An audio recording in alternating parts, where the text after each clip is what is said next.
Good afternoon, everybody. John Ward, Director of Emergency Management here at the Clay County Emergency Operations Center, where Unified Command is responding to COVID-19. Day number 84 to the response that your team's been working hard for the community. And as we continue to reopen, rehire, reunite Clay County, we got some great news from Governor DeSantis today on moving to phase 2 beginning this Friday.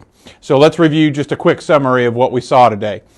Bars and pubs can begin operating at 50% capacity, full capacity outside as long as you keep the physical distancing, and then patrons must be seated to be serviced.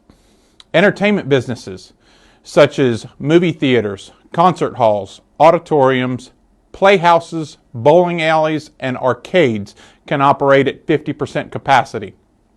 Restaurants can now allow bartop seating as long as you have your physical distance between seats. Retail establishments. The retail establishments may begin operating at full capacity, but let's just remember to keep our physical distance in this. Gyms.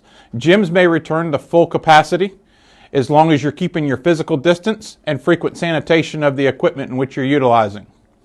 Personal service businesses, such as acupuncture establishments, tanning salons, tattoo parlors, and massage establishments may open as long as they follow their normal Department of Health guidance in which they work under day to day.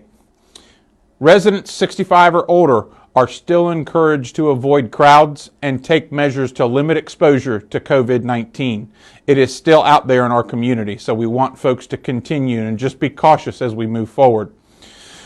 All employees in long-term care facilities will need to be tested regularly, as they're continually doing now.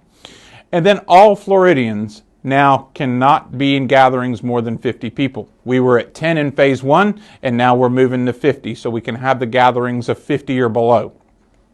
Clay County, I just wanted to say thank you as we reopen, rehire, reunite Clay County. Stay Clay County strong.